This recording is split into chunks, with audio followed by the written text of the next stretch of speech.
Let's go, folks. Time for the Gibby Show.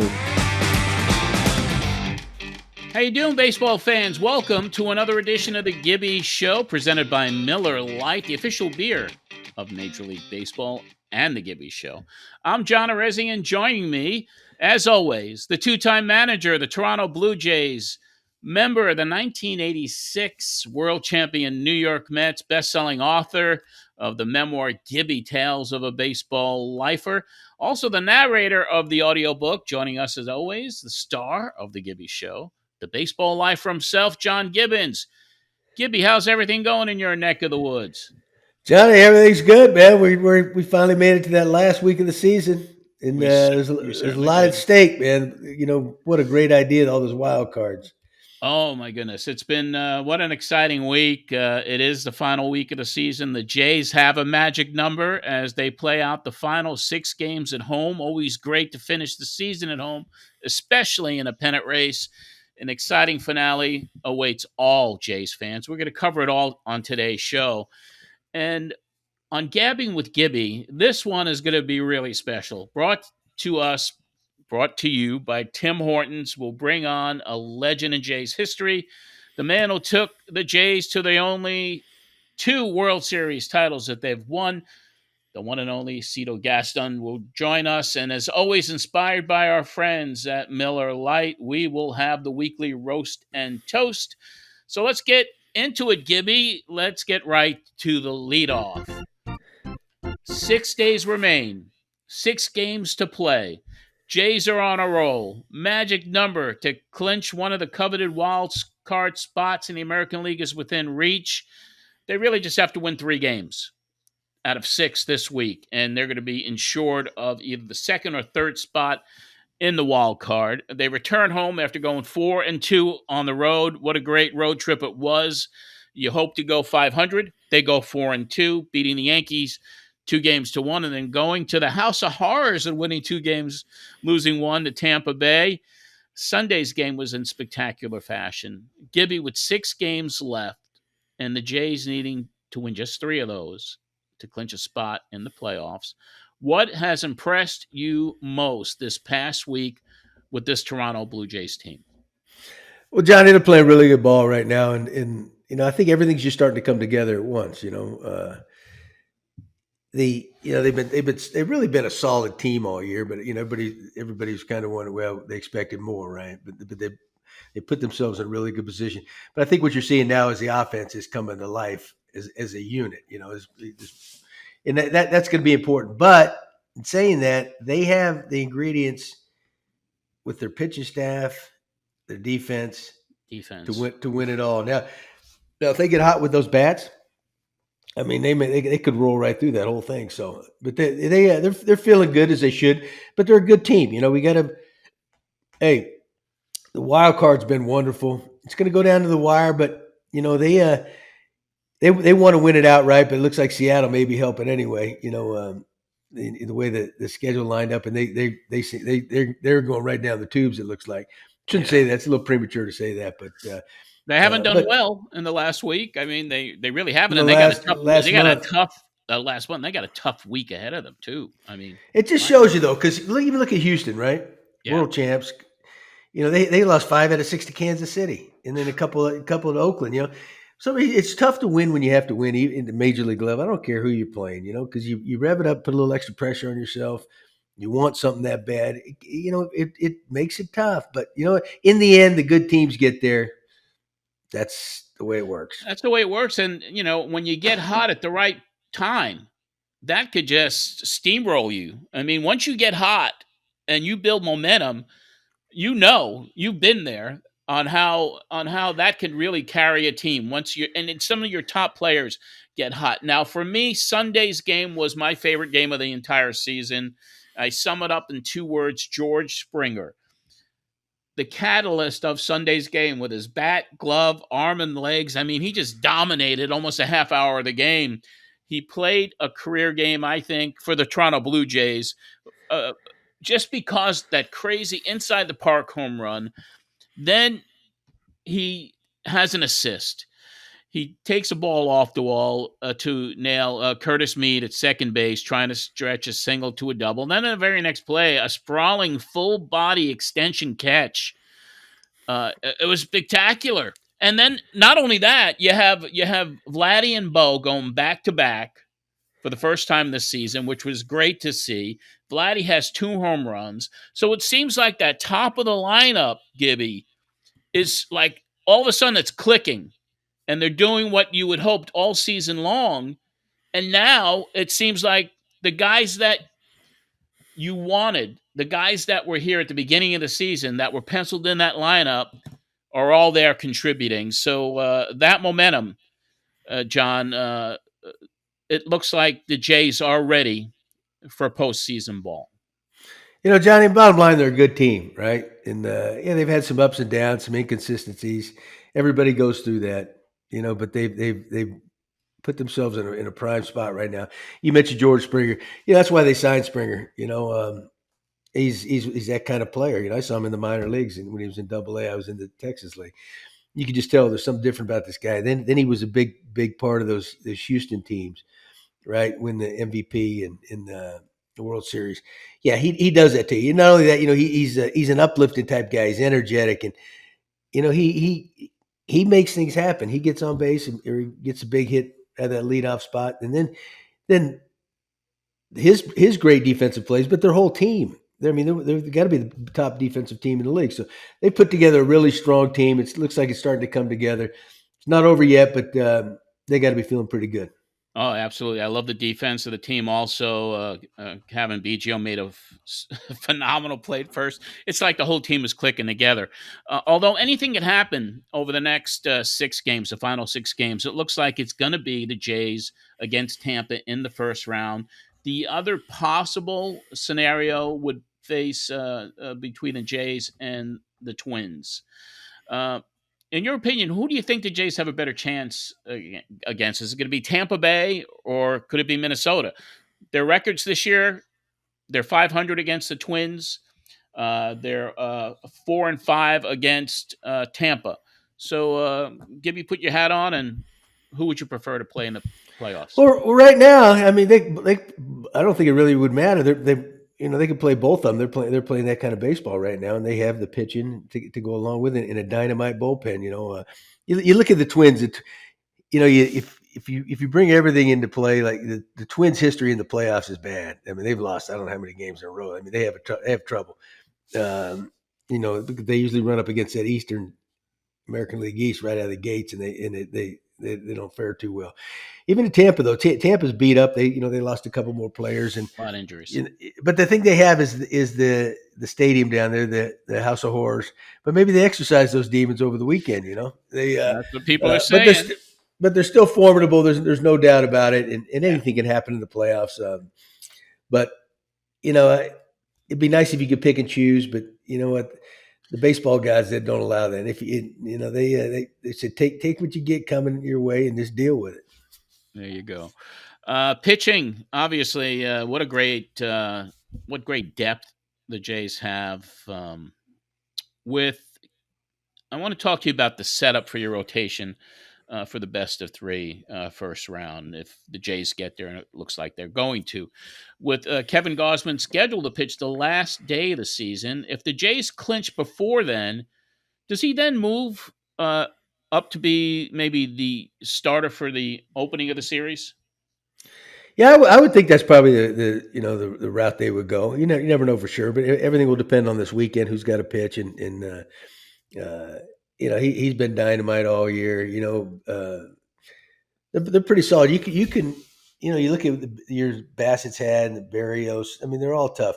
Kikuchi, he been hit a little bit the last couple times out, but they're sitting in a good spot. They can run 3 good ones out at you, but they'll set that up according to who pitches this weekend, and then I'm sure they'll look at the matchups, against the other teams. So they're sitting good. Yeah, it would be nice to have that luxury of being able to really set it up without having to use Gausman in that last game. So, I mean, if the earlier they can clinch this week, the better it's going to be for them to set up and get ready for the postseason and that first round. Taking a look at the back end of the bullpen, I really been impressed with Jordan Hicks recently. And Jordan Romano, obviously the closer, had a tough blown save on Saturday. Any consideration on the back end of that bullpen by perhaps using both Hicks and Romano as closers, depending on the situation? I don't know what they'll do. You know what? You can't leave out Chad Green either. How good he's You been can't. since No, he's back. Um, it's funny. Well, you work hard all year, and you have your certain roles. Of course, they traded for and brought over Hicks from the Cardinals, and he fit in. They've kind of bounced him a little bit the eighth inning, even earlier, depending on how they like it to match up. Personally, you get here, you ride the horses that brought you, and you leave it be. If you need to adjust along the way, so be it. But I think it's always crazy. You start, okay, now we got there. Now we're going to start adjusting things because these guys are ingrained and they have certain roles, and you know what? They're ready for it. Now we get to the promised land. Let's roll it out there, boys. Go get them. Because it's no time to get too smart right now. That's for sure. When you ride your horses, they got to this point. Sometimes best get out of the way. Exactly. You are listening to the Gibby Show, presented by our friends at Miller Lite. And it's Miller time at Chuck's Roadhouse this month. Look for the Miller Lite feature at Chuck's during September and enter for your chance to win a trip for two to a World Series game. For more information, go to www.millerlite.ca/2023 World Series contest for more information. And Gibby, we also have something else to talk about. There is a Instagram contest that's going to be taking place, and some pretty cool prizes, some autographed Miller Lite jackets signed by you. That's I ruined those nice jackets. Those would be collector's items, believe me. Those would be highly sought after. So Miller Lite is giving away it's an Instagram contest, so it's just follow on Instagram at John Gibbons 05 and at Miller Lite CA on Instagram. Tag a friend for your chance to win. Deadline to enter is October the 3rd, so move quick on this one, 11:59 Eastern. So you got to get in by October 3rd at 11:59 Eastern. Good luck, and you just may take home one of those signed Miller Lite Gibby jackets. And they are nice jackets. When they first put pictures of them out, people loved them. I was getting all these kind of comments, and not only that, it's getting close to those World Series time. Let's make sure you finish strong, signing up for those contests. That's you right. never know. Then you could wear a Miller Lite jacket to the World Series, I guess. And you'll be a fashion plate if you do so. Oh, no, you'll be glowing. Corner booths, sticky floors, weekdays that feel like weekends. You never forget the way some things taste. Miller Lite, great taste, 90 calories. Tastes like Miller time. I got a question for you. How many hours of sleep do you need each night, Gibby?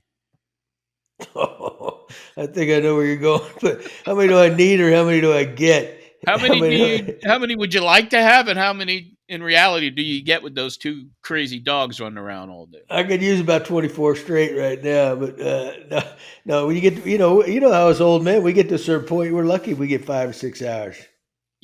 Yeah. Well, the reason I ask is because Chase starter Yusei Kikuchi raised a few eyebrows after leaving his start last week with cramps in his neck, saying that he only had gotten 11 hours of sleep instead of his usual 13 to 14. His statements got a ton of media coverage, and he did clarify it. He said only the night before a start. It leads me to asking you, when you were managing, were there any eccentric rituals by any of these players that could be similar or something different that you had to deal with as a manager? No, I've never heard of that one. Maybe he meant to say that he got too much sleep or something, and he slept wrong, and he got the arm is in a bad spot or something. But hey, whatever makes you tick. I know he's had a great year, but and he likes to have fun with the media. He really does. Oh, okay. And obviously he has no children. He has no dogs running around. That's No, he if doesn't. but you know what? Hey, teams do have sleep rooms now. They put them in their clubhouses, and guys will go off and Take a take a nap. little nap, before the game or sometime during the day. And apparently he didn't on the road. He didn't have one, so he couldn't do it. Well, I guess the days have changed when guys used to be in the clubhouse and just sleeping on a bench or wherever they could take a couple of breaks. Because they were hungover and they just got trying to get a little last minute shut eye. I'm telling you. Well, I mean, that will wrap up the leadoff. Now it's time for Gabbing with Gibby, brought to you by Tim Hortons. And Tim Hortons is celebrating National Coffee Day on Friday, September the 29th, with an exclusive limited edition merch drop. This year, they created 5 different designs that all reflect your favorite Tim's coffee order. There's a uniquely designed crewneck sweatshirt, an athletic style t-shirt. There's socks, baseball caps, stitch patches, and a special edition Letterman jacket for each drink in the Coffee Cruise collection. So go visit your Tim's, check it out, enter it. It's kind of like it's a fashion week here at the Gibby Show. Hey, I tell you what, the busiest job, overworked job probably in the country is being the promotions guy at Tim Hortons. Yeah. They work it, man. They got something going on all the time. Every week, something really cool. Today on Gabbing with Gibby, brought to you by Tim Hortons, we bring on a true baseball legend.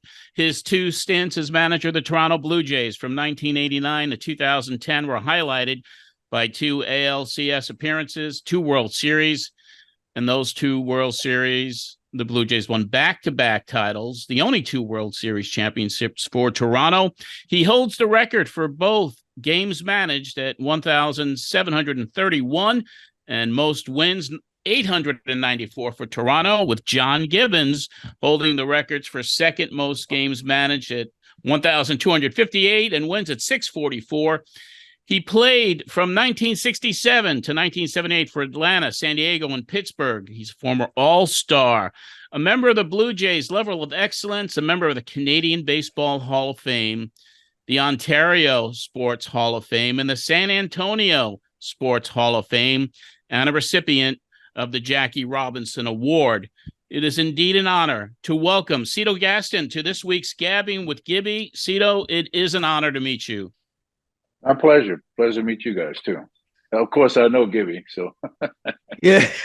Hey, Cito, man. Hey, we're glad you came on. We would wait till the end of the year when the team, when it's crunch time, right? Because right. Who could talk better about those kind of times? The 2-time World Series champ, We were both there. Pretty cool times in Blue Jays history, but you got them 2 rings, brother. Most people don't have one. So we wanted to bring you on, highlight that a little bit and let you talk about this team, what you see in the state of baseball. So we're gonna let Johnny set off, and we'll just let it go where it wants to go.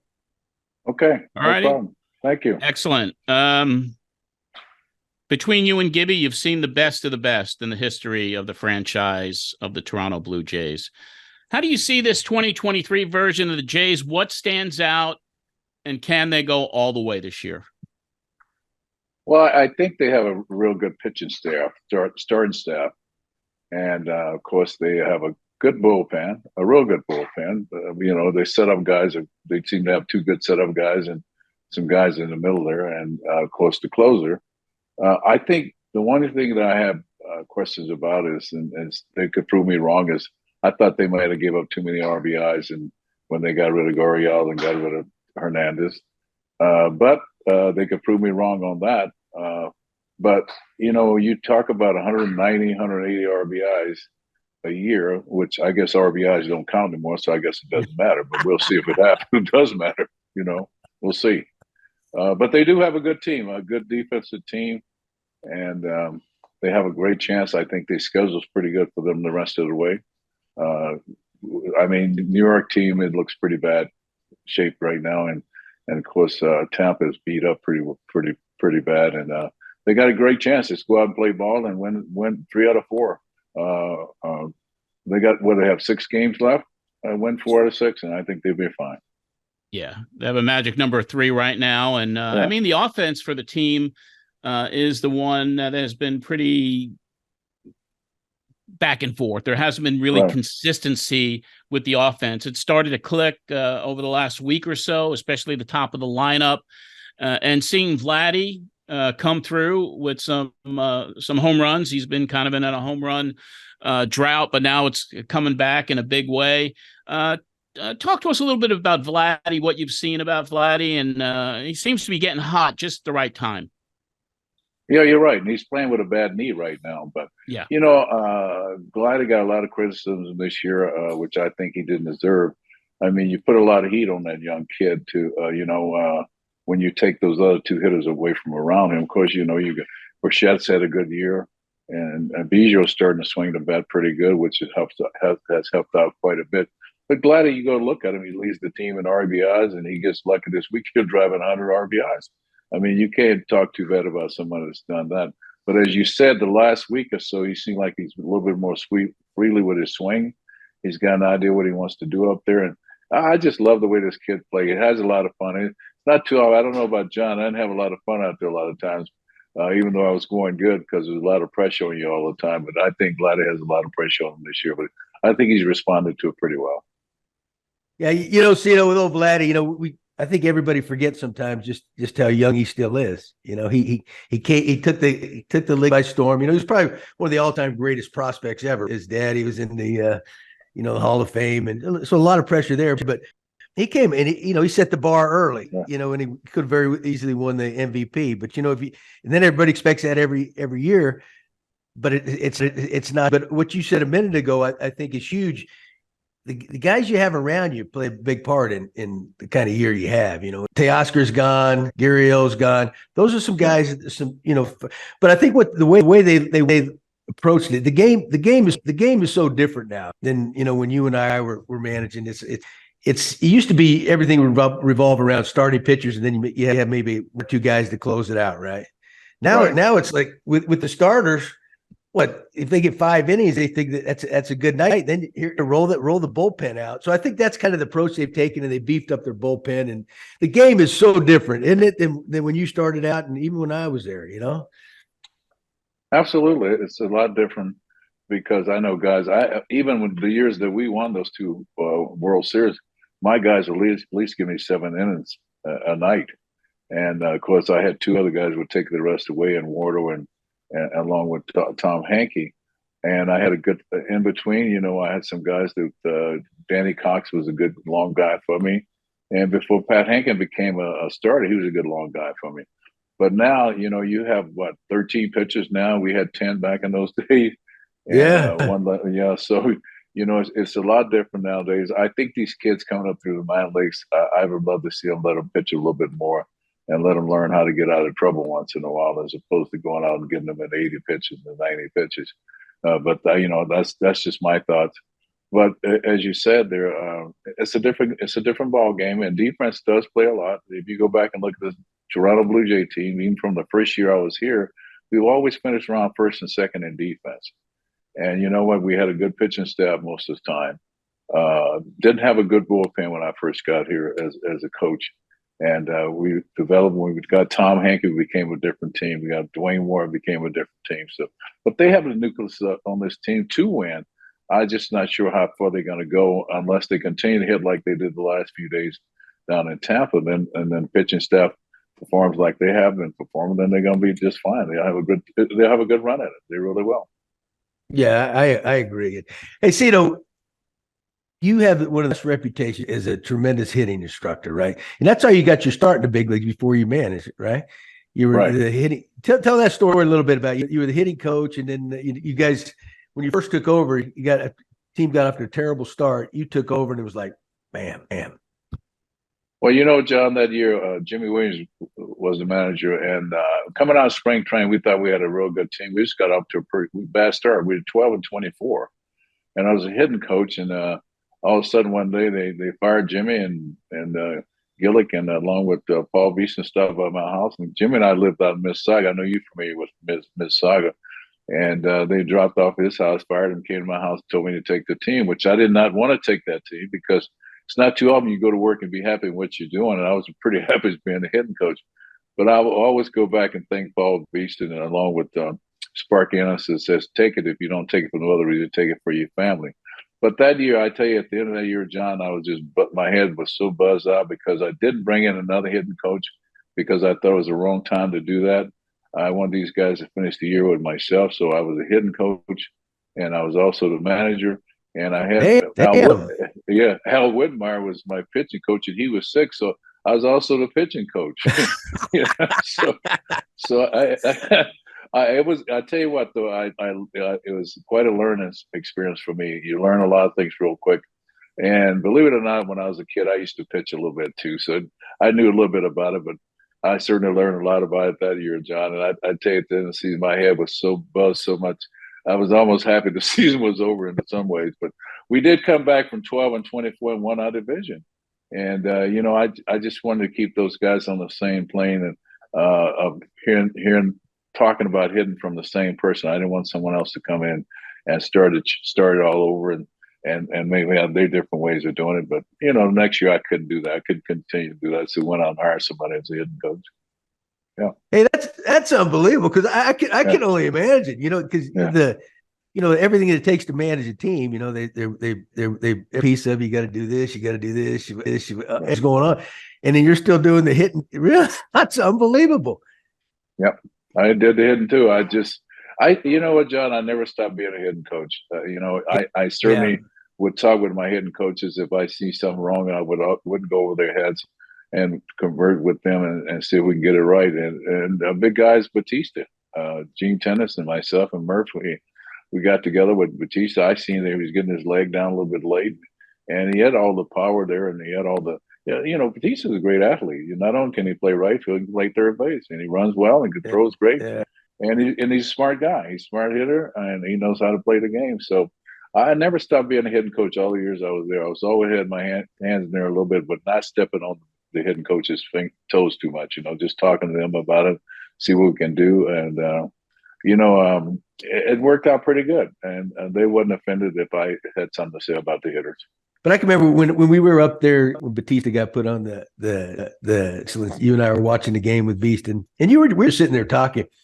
And you were talking about Batista a little bit and a couple other guys, and you brought up the point they didn't know what they wanted to hit, right? And I thought that was me. I said I was a guy. I went up there swinging at everything. No wonder I couldn't hit, And I thought that there you go, the mental side of hitting. Cito was around great hitters. You had great roommates, great players in the game, and there's the mental side. It's not all physical, right? It's the mental side. Absolutely, John. I was in the big leagues for 6 years where I really learned how to hit. And, and that what you just said is what helped me is you have to go up and look for pitches, set on pitches. It's not guessing. Guessing is going from, okay, I'll look for a fastball, throw me a curveball. Oh, no, I'll look for a curveball. If you go up there and you set on one pitch, and you know what, you don't have to be right 3 out of 10 times. You're a multimillionaire. I mean, what job can you be wrong 7 times and still have a job? So it's not that tough, but it is that tough, because guys mentally they can't make themselves do that. And when you come from the minor leagues to the big leagues, they don't have as good of breaking balls in the minor leagues as they do in the big leagues. They don't pinpoint the ball as well as they do in the minor leagues. They do in the big leagues. So you can't hit all those pitches. Guys throwing 97, 98 miles an hour. You can't hit his 85-mile-an-hour changeup. You're just not ready to hit it. And a changeup to me is one of the best pitches because you can't recognize the speed, but you can recognize the break on curveballs and sliders and things like that, as you know. And people find it pretty amazing that our eyes can see that. You know what I'm talking about. You know how a slider break, you know how a breaking ball breaks. But to me, to go up there and just, some guys say, see the ball, hit the ball. Well, I don't believe in that. That's too hard to do. No, it ain't that easy. Too hard to. No, it's not that. I wish it was that easy, but it's not that easy.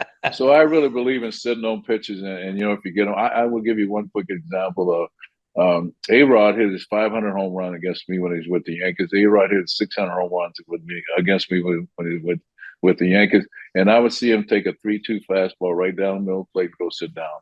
That's because he's sitting on a breaking ball, and he's okay with that. He said, "Okay, that's fine, but the next time I might be right with that one." And here's a guy I point him out because he wasn't wrong. He did over 600 home runs. So it works. It absolutely works if you give it a chance. Yeah, I can remember watching Manny Ramirez do the same in his era, one of the great top writers, right? He'd go up there, he'd take 3 fastballs right down the middle of the plate and go sit down. Yeah. And you see, you knew, well, he was sitting on that breaking ball. That's what the good ones do, though. Exactly. They don't go guess back from one pitch to the next pitch. They sit on it till the end. And like those guys, they took it all the way to the end. I used to try to teach guys, okay, if you're not too comfortable when you get 2 strikes, just see if you can just make contact with the ball. Go back to be a defensive hitter if you're not comfortable. Guys that were comfortable with it, I said, take it to the end. Hey, you looking fastball, look for it in. And then we had guys sit on breaking balls. You have to sit on breaking balls sometime to get them off of you. And if you hit it a few times, they'll go away from that breaking ball and go back to where you want them to go. And it's just a mental approach at the plate too, about him just not walking up there and swinging the bat and say, "Oh, see ball, hit ball." Every time I hear a broadcaster say that on TV, it drives me crazy, and it drives me crazy. And the other one too is I don't really like let the ball travel. Well, you can let the ball travel on the outside part of the plate, but you better not let it travel on the inside part of the plate. Oh, chew you up. That see ball, hit ball doesn't work, man. I tried that. It doesn't work. Yeah.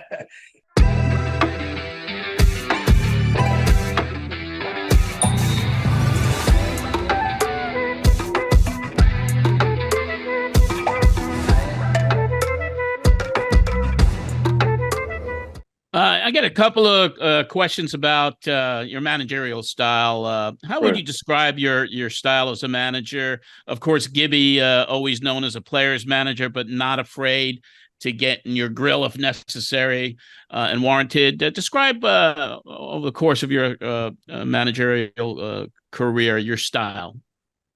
Well, I had the same style as Gibby, but I think one time my style was to get the guys in the office and get in their face. Yeah, he was smarter.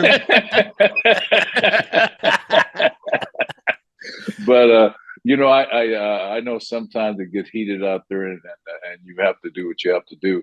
I let guys know that, you know what, I'm gonna let you play. I'm behind you all the way, and I'm a manager. I'm a player's manager.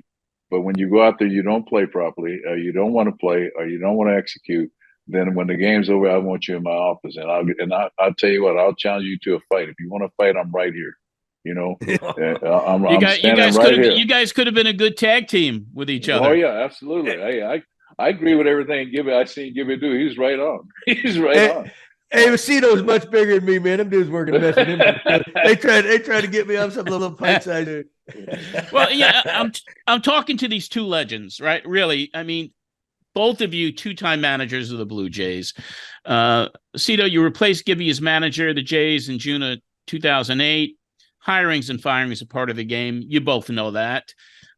Both of you are so highly thought of and legends in Blue Jays baseball. A question for both of you. Tell us what you most respect about each other. I respect. I'm going to go first, man. Go ahead, Gabbin. You go ahead. It's never going to end. Hey, first off, the first time I met Cito, he'd come down to spring training. It was, his guest instructor. He'd come down for about a week, and that's where I met him. I thought, hey, I always look for the character in guys. You want him around. It's like he's just a good guy. The players gravitate towards him and all that.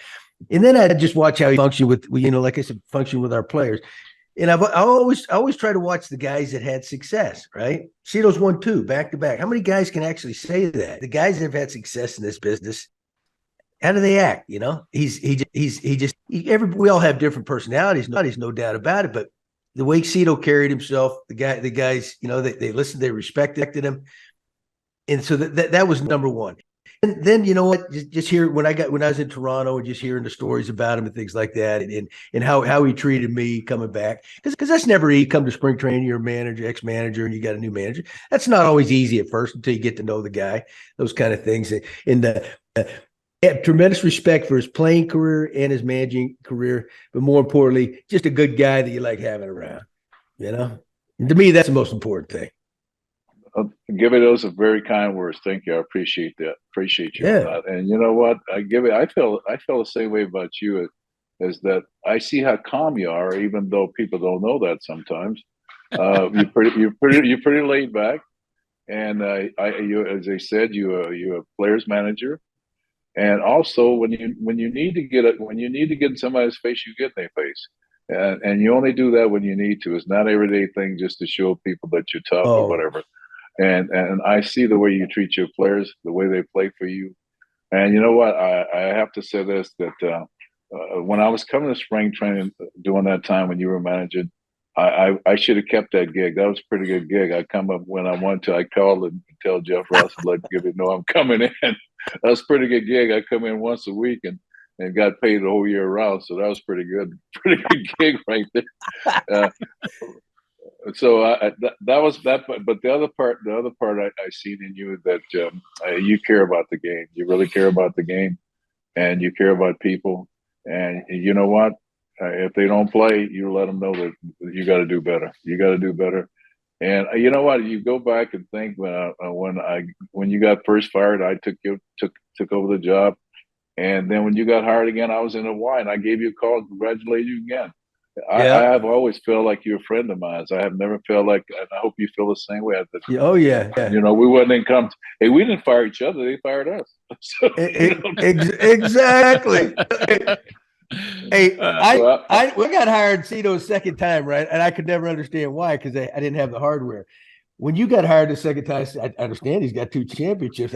So I told Alex Anthopoulos that I said, you're trying to rehire me. You know, you're gonna get crucified for crying out loud. I got on for it. What? Glad he did that. Yeah, you did. You guys went on and got into the playoffs. What, a couple of years? Oh yeah. Yeah. Oh yeah. You know, I tell you this, for Batista's induction to the Hall of Excellence. Hey, Gibby went out before I did on the field, and I went out behind Gibby, and you couldn't tell the difference in the applause for either one of us. It was the same. So they love you. They love you here too, Gibby. You know that. Oh yeah. Oh yeah. They've been good. you guys are legends. I mean, there's something else that's very unique about what you both have done as managers, because you're not representing a state, you're representing a country. Gibby's talked a lot about what it's like to win in Toronto. Cito, what are your recollections about winning it all in Toronto and the fan base there and representing an entire country? Well, as you said, you represent the entire country, which is pretty amazing if you think about it, because there's not too many. You know, we had Montreal in there for a little bit, but not for long. But there were most fans in Canada are pretty much Toronto Blue Jay fans, even all the way out to the West Coast, as you can see. And Gibby knows when you go out to playing Seattle, there's more fans, there's more Blue Jays fans in the stands than there are Seattle fans at times. Depends on the year. And so it's quite an honor to be able to say that you represent an entire country as opposed to a state. And I tell you what, they've always been great to me up here. As I spoke with Gibby yesterday, I let him know I was still here. I was still here. And I love coming up here. I love the city. The people have been super nice to me here. And I never get I always get all kind of I mean, I'm not like that. I'm not that guy that needs to be known. But people come up to me on the street all the time and they thank me for what we did here. And I just appreciate this country and this city. But playing for a whole country, you just think about that. That's pretty amazing. We're pretty fortunate we had the opportunity to do that. Yeah. Incredible. Absolutely. Hey, most people don't, maybe I know that Cito and I are both San Antonio, Texas. Yeah, that's right. That is right. But smarter than me, man. It's too damn hot down here north, man. You know, I ain't figured it out yet. Yeah, well, the Texas thing is certainly a part of your lineage for sure. Now, I have to ask you a question, which I read up on you, and I found an interesting story about how you actually got your name. And I do have to ask, because Texas, right across the border is Lucha Libre, Mexico wrestling. Right. Was it true? Well, John's a big wrestling guy. That's what he was. He was really? Actually a wrestler. Yeah, that's what. Yeah, I did that. Yeah. It's another part of my life, pro wrestling history, especially Lucha Libre. I mean, definitely a fan of Mexican wrestling. But I had heard a story that you had actually were given your name or got your name based on a wrestler. Is that true? True. We used to work in the summertime. I worked at a place called the River Garage, which is right downtown San Antonio. I think John's probably too young to know about that place. But anyway, I don't think it exists anymore. It's a hotel now. Actually, it's a hotel. And a friend of mine there was named Carlos Thompson, and Carlos Thompson went on to be a police officer. One day he looked at me and said, you look like that Mexican wrestler named Cito. And so I'm looking at him and I'm thinking, I don't know the guy he's talking about. I said, but you know what?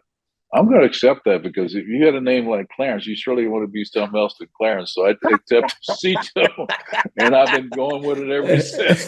There you go. Thanks for story. confirming that story. I do have one other question for you, and it dates back to you as a young man in baseball.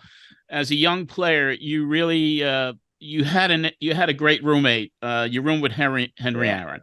Right. I mean, what a mentor. What that had to be amazing. What influence did Aaron have and play in your life? I'll tell you what, I'll tell you more, but I would not be sitting right here and you guys would not be talking to me in this matter of what's gone on in my life. It had not been for Hank Aaron. And I'll tell you the start of, you get called up at the end of the year to the big leagues, and I had a great year in A-ball, and they called me up and they put me right in the room with Hank, which he could have said no, he didn't have to take me in the room with him. So I learned so much from Hank as how to carry yourself and how to stand on your own 2 feet. He taught me how to tie a tie.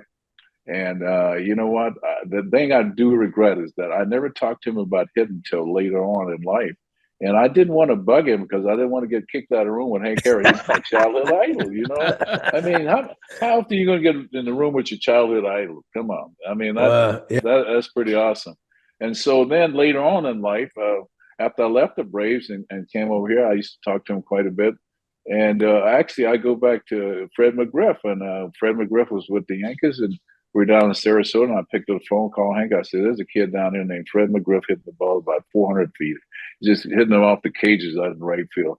If you get a chance to pick him up. So later on, they got him back. They finally got him. But the other part of this story is that Hank called me 3 times before I said okay to come. He said, come and work with me. Never asked me to come work for him. Come and work with him.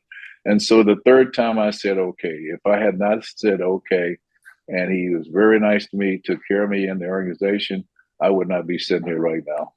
He's the one who got me back in the game. He's persistent on calling me again and getting me to come back. And to me, he's the greatest right-hand hitter I've ever been around.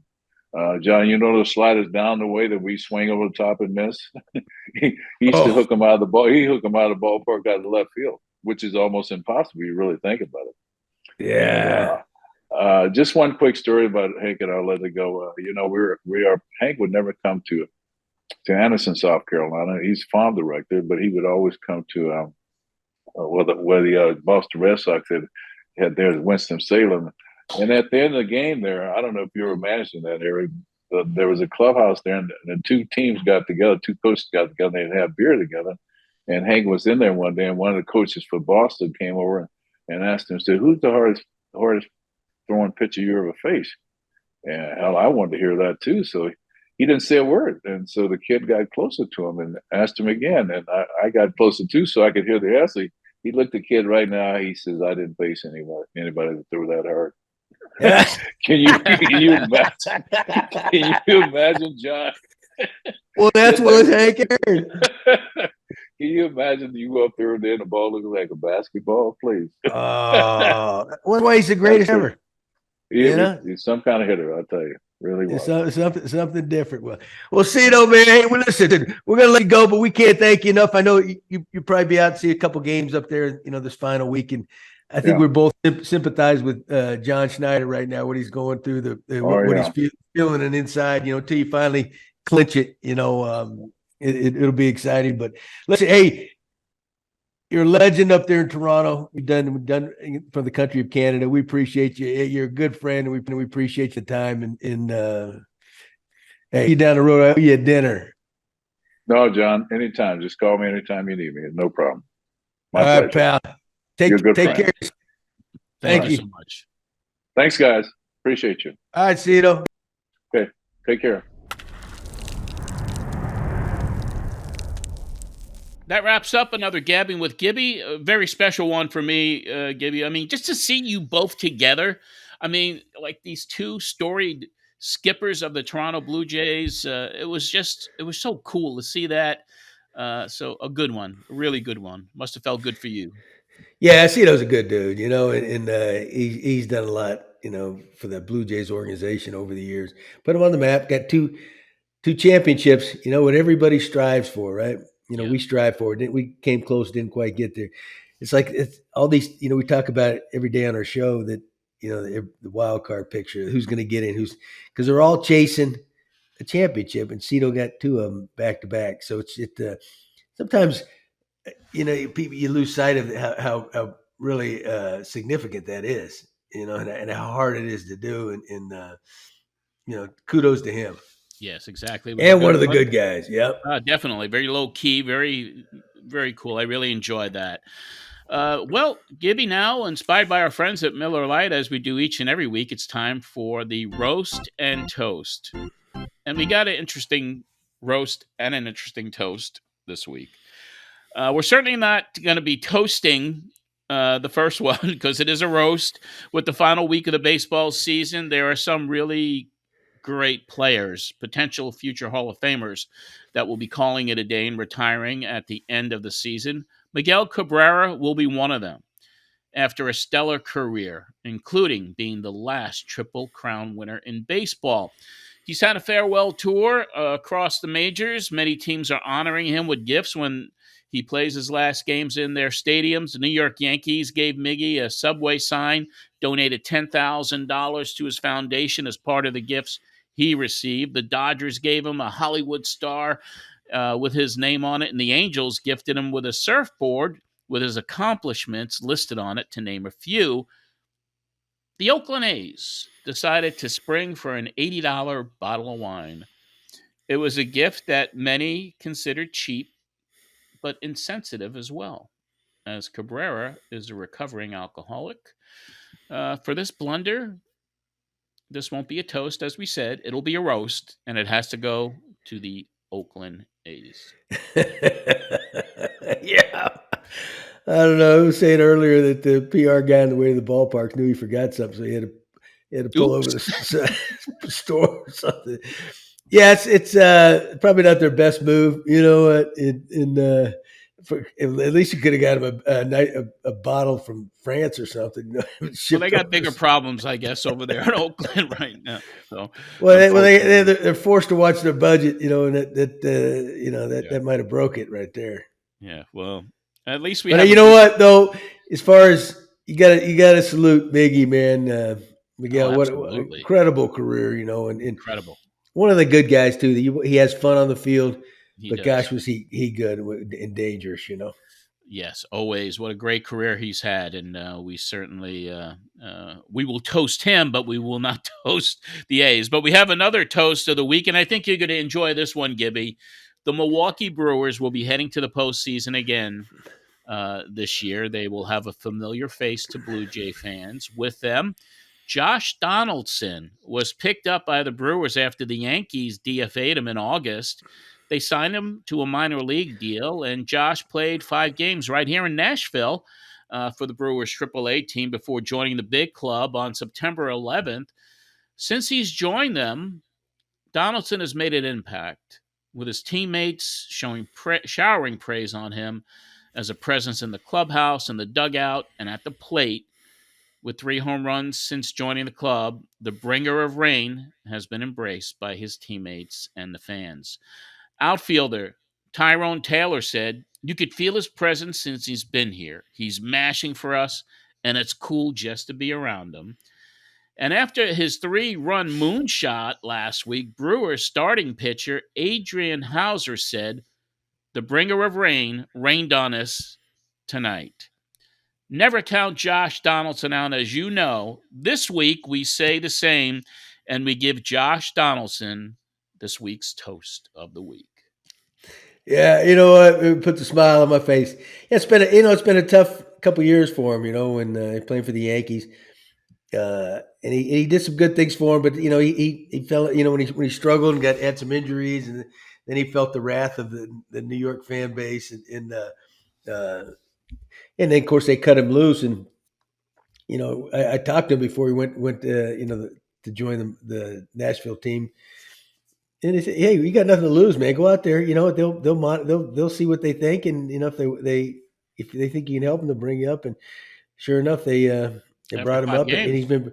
You know what? Josh is the kind of guy too. He's he can do some things even when he's not at his best. He's a little bit older now. He's human. There's still something in him. He's going to find a time to do something big, right? I mean, that's just kind of who he is. That's kind of what he looks for. And you know what? He's also been there. He brings some experience to that club. They're going to the playoffs. He's been to many a postseason. That does wonders because basically, they've had a team that's been very successful, but they also have some young guys. In that third base spot has been kind of a position that they really wanted to address. And I think it was a great move, and even better than that is I'm happy for the guy it's happening to. Yeah, I know he's one of your favorites, and we do toast Josh Donaldson this week. Corner booths, sticky floors, weekdays that feel like weekends. You never forget the way some things taste. Miller Lite, great taste, 90 calories. Tastes like Miller time.